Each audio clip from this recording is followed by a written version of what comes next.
ngayon sa LA. Pakita ko sa inyo ako kung kita. Pero sobrang lakas ng hangin sa labas. Tingnan yung mga puno. Tapos yung tunog, as in talagang ang lakas ng tunog. Unahin muna natin yung mga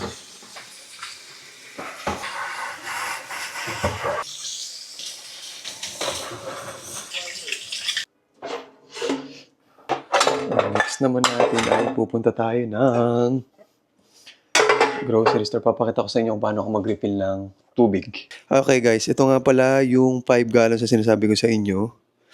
Ayan, 5 yan. So, pupunuin natin ng tubig yan doon sa refilling station. May excited na naman sumama. Sasama ka? Mag-i-give tayo? Nang dati kukunin yung kotse, ha?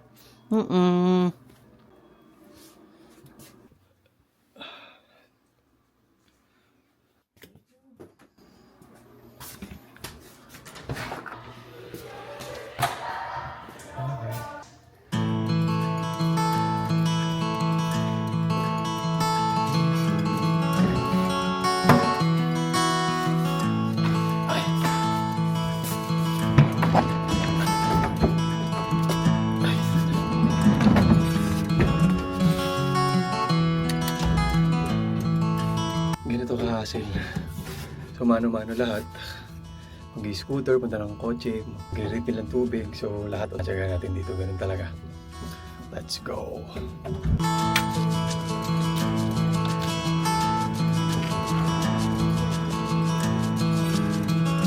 Okay. Yung pinag-parkingan natin ay located dun sa... Usually dun sa street na yun talaga ang daming available na parking. Ganun lang ang buhay dito. Paulit-ulit lang survival nga daw dito sa Amerika. And lahat ng mga nag-uumpisa rito sa Amerika na hihirapan at naghihirap, gano'n naman talaga. Swerte mo na lang talaga kung meron kang family dito na mayaman, established na. Sa totoo lang, mapapaisip ka rin nga minsan mas maganda yung nag-start ka sa scratch. Nahirapan mo yung bawat hirap nung estado ng buhay mo. And then you work hard to at least change your life and then to be successful dito. And then mas nanamnam mo yung pag nandun ka na sa successful ka na. And then mostly actually lahat ng mga friends na nakausap ko matagal na dito, mga 13 years na, 15 years, 10 years. May isa lang lagi sinasabi nila na at nag-uumpisa rito ng mahirap o lang madali. Pero yun lang ang maganda rito. Pag tumagal-tagal ka, kapag tsinaga mo at nag-work hard ka, lahat nagbubunga. Okay, dito na tayo sa kotse natin. Mali pala ako. So this time kailangan natin ilagay itong... Kaya pala ako may kumot dito guys. Kasi kapag nag-iigib ako, dito ko nilalagay yung mga water. And then sa likod, dito yung scooter. O diba? Struggle is real. Pero na-enjoy naman natin. Okay lang yan. Nilalagyan ko nito para hindi madumihan. Kasi nga, ilalagay natin yung scooter dito. Likod yung water. Okay dun. Mag-hazard lang ako dun sa apartment. Oops. Yan. So, ganito yung itsura niyan sa likod. Ayan yung scooter natin sa likod. So, punta tayo ngayon sa igiban. Kailangan ko magpagas. Hindi din pala. Excited din ako pakita sa inyo kung paano ako magpagas dito. Kasi dito sa Amerika, ikaw ang gagas sa sarili mo. Ikaw ang, as in, walang attendant na magbabayad ka sa maglalagay ng gas. Dito, ikaw lahat, mano-mano. Dito sa Amerika talaga guys, magmamatured ka kasi lahat ng bagay, ikaw mismo ang gagawa. So, dito na tayo ngayon sa gasoline station. Ito, yan. And then, ikaw ang lang ibang mag-a-assist sa'yo dito. As in, ikaw lang talaga. And then, you have to pay by your own. So, bigyan na natin to. So, first, ito muna. One moment. Approve. And then, pipili ka na ng ko na to. And then, pipili ako dito ng regular na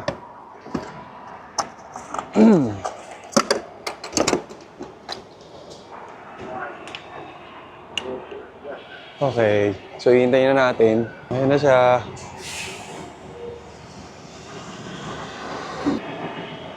Yan. Sariling sikap. Nakaabang dito. Sa Pilipinas kasi lahat may nag-a-assist, sino aabot mo lang yung bayad, sila yung magsasalpak. Dito, ikaw lahat. Okay, tapos na. Pwede na ako pag uwi ko sa Pilipinas, pwede na ako magtrabaho ng gasoline boy. Okay, sarado na natin to. And then we're good to go. Hi guys, nandito na tayo ngayon sa... Ito yung refilling station. Diyan natin dadalhin tong mga tubig. Dalawa-dalawa lang. Start na tayo. $2 pala. Pinasok ko siya dyan. Tatapat mo lang dyan and then ayan, nakalagay. $2.50 per gallon. Itatap mo lang yung card mo dito. Dyan. Na siya guys. So, pinupupuno na. So, ganyan yung itsura niya. Hintayin lang natin siya mapuno. Buhatin na natin siya after. Kaya habang nagpupuno tayo ng tubig, andito yung isa. Ay, tabo! Waiting ka dyan? Sama mo si Daddy? Wow! Dito ka, baba. Baba ka dito. Okay na to guys, nakaisa na tayo. Tubol, tabi dyan, tabi. Very good. Usog ka dun, usog. Next na tayo. Pang-apat.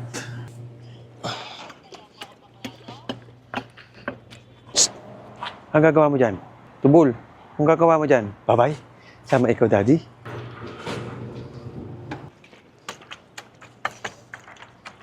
Tingnan nyo to guys, habang nag-iintay tayo, nagpupuno tayo dito. May mga tinapay dito. Fresh bread. Wow. So, sa kalsada lang yan makikita nyo. Sa atin parang bakery dito, so nagsiset up sila. So, hintay-hintay tayo, buti lang hindi ganun kalamig. Kalahati na. May nangangalakal din dito guys, Pero ang kaibahan dito, mas malaki yung kinikita nila kasi iuyupin niya yung mga recycle, yung mga bote. Sa atin, pag ganyan, mga halos isang plastic, 1 peso. Dito, malaki. Okay, we're done.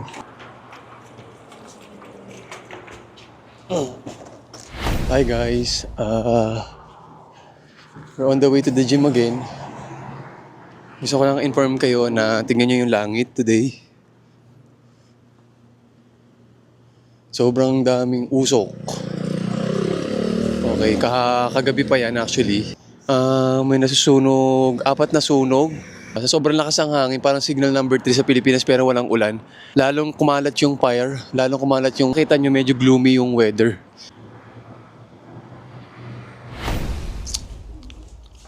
Nagsaing ako guys. I think luto na siya.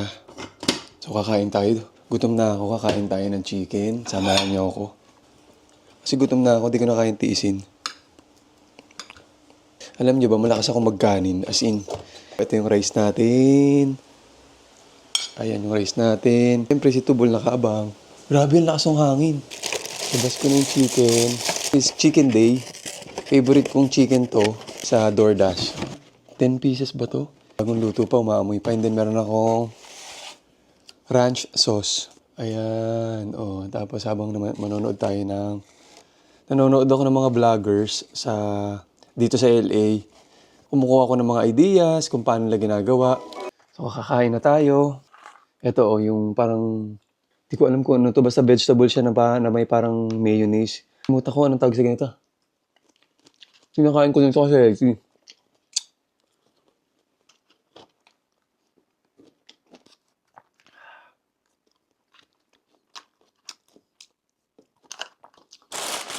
So we're done with the vegetables. So punta tayo sa chicken with ranch sauce. Ranch sauce. Meron din siyang Korean sauce. Nagugisa tayo ng kamay. So let's start this.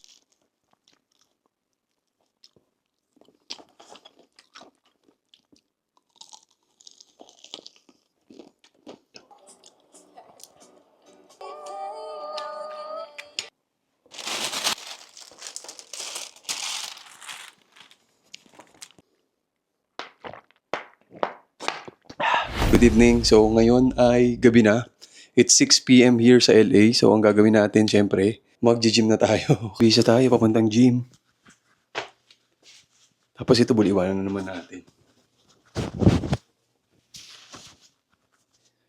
Okay, so let's go gym na tayo. Kailangan mag-jacket tayo dahil malamig sa labas. Okay guys, so we're set. Punta tayo sa gym and gusto ko ipakita sa inyo itong moment na to lagi na lang. Every time na mag-gym tayo, syempre kung paano mo uutuin si Tubul. Andito si Tubul, let's go. Ito siya. Ito siya oh. Halika na daddy, mag-gym ako. Okay guys, so ito na siya. Paalam na naman tayo mag-gym pero gets niya na kasi nagpaalam na tayo kanina. So Tubul, gym lang daddy, okay? Gym lang ako, iiwan ko na siya dito. Babalik ako Babe ka dyan, okay? Babalik ako babe ka dyan, okay? Love you. So babalik si daddy, okay? Okay guys, hindi tayo nag-shoes today kasi hindi naman ako magka-cardio. Alternate ako nagka-cardio, so nakaganito lang tayo. Yan, nakaganyan lang tayo. Ang program natin ngayon ay chest. Kaya ang lamig, thank you Lord. Punta na tayo sa gym. Okay, crossing tayo.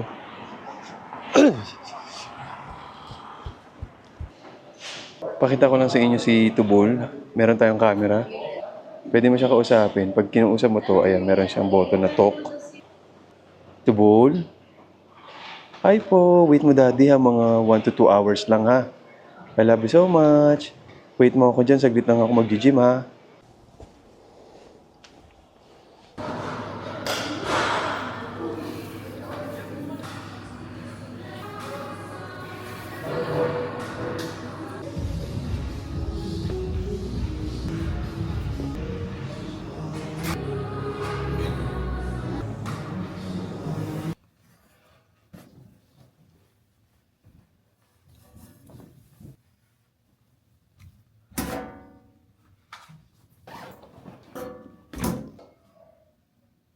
Okay guys, patawid na tayo ng kalsada. Okay, so papunta tayo sa H-Mart. Tatry natin humabol ng...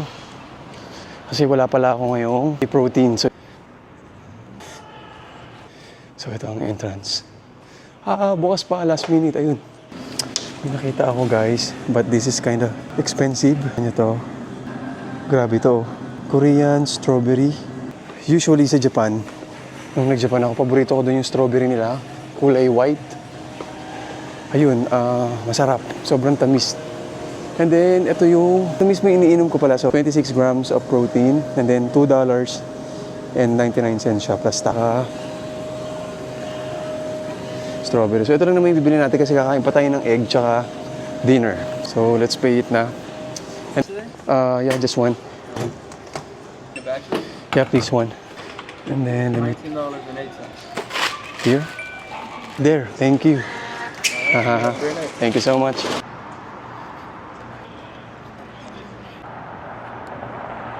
So, luluto na tayo ng egg. Mainit na tubig na ilagay natin dito para maluto agad. So 2 eggs lang para hindi naman tayo masuya. Papakuluan na natin siya. Inumin ko na to ngayon na. Ikot ko muna.